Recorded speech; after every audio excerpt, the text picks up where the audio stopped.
नीट मध्ये मार्क्स बऱ्यापैकी असले पण तरी सुद्धा जर अपेक्षेपेक्षा कमी असले तर कोणत्या गव्हर्नमेंट मेडिकल कॉलेजेसमध्ये तुम्हाला एमबीबीएस मिळू शकतं? दुसऱ्या भाषेत सांगायचं तर महाराष्ट्रातले सर्वात कमी मार्क्सवर क्लोज होणारे गव्हर्नमेंट मेडिकल कॉलेजेस कोणते आहेत, त्यांचे मागच्या वर्षीचे क्लोजिंग कट ऑफ्स काय होते आणि त्यांची फी काय आहे, या व्हिडिओमध्ये आपण एक्झॅक्टली हेच बघणार आहोत. क्लोजिंग कट ऑफ्स कमी कमी होत जातील अशा क्रमाने आपण हे कॉलेजेस बघूया. मी डॉक्टर ललित पाटील. गेली 18 वर्ष आम्ही विद्यार्थ्यांना भारतातील आणि परदेशातील एमबीबीएस बद्दल मार्गदर्शन करतो. सुरुवात करूया जीएमसी जालना पासून. जालना जिल्ह्यातील हे गव्हर्नमेंट एमबीबीएस कॉलेज आहे. या कॉलेजचे मागच्या वर्षाचे क्लोजिंग कट ऑफ्स मी तुम्हाला दाखवत आहे. या काउंटडाऊन मध्ये शेवटचं जे कॉलेज आहे ते तुम्हाला मिळण्याची शक्यता सर्वात जास्त आहे, कारण त्याचे कट ऑफ सर्वात कमी असतील.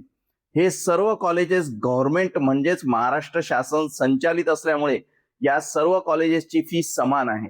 जनरल कॅटेगरी करता ही फी वर्षाला 1,38,300 रुपये आहे. रिझर्व्ह कॅटेगरी करता ही फी कमी असते.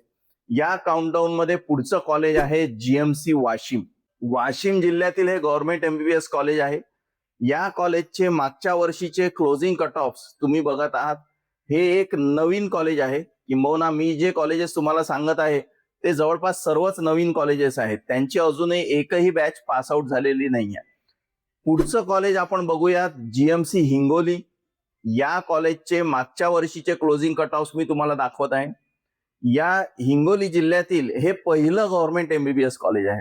आपण आता बघूया गव्हर्नमेंट मेडिकल कॉलेज भंडारा या कॉलेजचे क्लोजिंग कट ऑफ्स.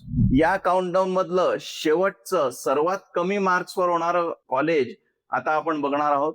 तत्पूर्वी या सर्व कॉलेजेस पैकी तुम्हाला कोणतं कॉलेज सर्वात सोयीचं आहे ते तुम्ही कॉमेंट्स मध्ये लिहा. आम्ही त्याची जास्त माहिती तुम्हाला देऊ. पुढचं कॉलेज आहे जीएमसी गडचिरोली.